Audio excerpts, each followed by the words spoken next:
So I'm running my first marathon in May, so train for it right now. But Mhm. you've done one in the past. So Mhm. any like big tips that you would give me and any other people who are training for the first marathon as someone who's ran one in the past? Yeah, no, that is a good question, and hopefully people can glean some value from the discussion on it. If someone out there is listening and happens to be training for a marathon, that would be cool. Mm-hmm. But when it comes to kind of programming decisions, if we're kind of catering this around a programming standpoint, like we've already discussed, finding your starting point and what you're comfortable with, Mm-hmm. what your weekly mileage is currently at, and how I like to do it is progress volume 10% each week. And Mm-hmm. when it comes to endurance events and endurance training, particularly like marathons or ultra marathons, how I like to approach it is a reverse linear periodization, which is you're kind of starting with a low amount of volume with your running and increasing the volume because that is the most sport specific way to Mm-hmm. go about it is increased volume and mileage. So, and you can, do that with mileage, with time, as far as the time you expect to run the marathon in. You can progress by that or progress by mileage, whichever you choose to do programming. And then starting with actually more like muscular endurance work in the gym. And then you're starting with muscular endurance work. So your volume in the gym and resistance training is higher. Your running volume is low. You increase the running volume because that's going to Mm-hmm. get you more sport specific, and increasing too quick with that in particular can lead to injuries, particularly tissue injuries like tendinopathies, things like that, and because your tissues don't have enough capacity to handle the Mm-hmm. demands of a large amount of volume.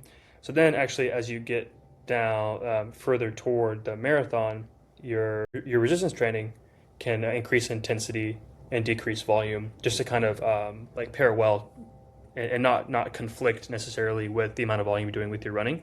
And it's actually quite important for endurance runners to work on strength and power as well, and actually put a good amount of load through full range of motion for their tissues. So that can help as well with their tissue capacity from a tissue standpoint there too. So that's kind of like just a general picture of how I like to do it. I can nerd out about more of the uh, programming principles or like physiology even behind it, and maybe this can inspire some content that I can come out with about marathon Yeah. training too. But and a lot of people, I think a good tip too, just to kind of put a final nail in the coffin as far Mm-hmm. as me rambling on about a monologue about marathon training, because who knows who's all interested about this topic. But I think a good majority of people, they like to do either right in the middle of like intensity and volume to where like they're doing like intervals that are Mm-hmm.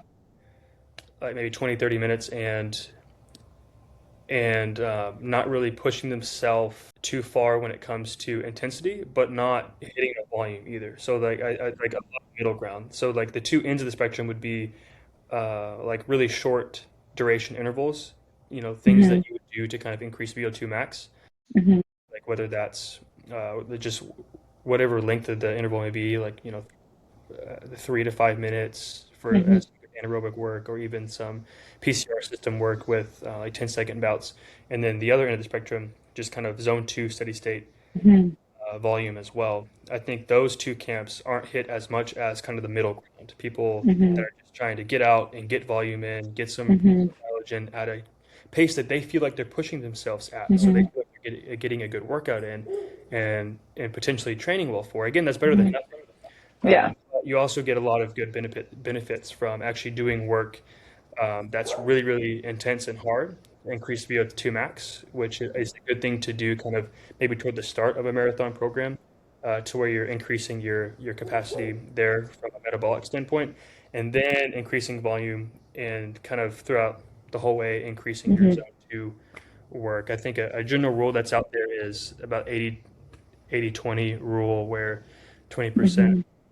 of your volume of your training is a little bit more higher volume, lower Mm-hmm. intensity, and 20% Mm-hmm. is more intense bouts when it comes Mm-hmm. to endurance running. Hmm.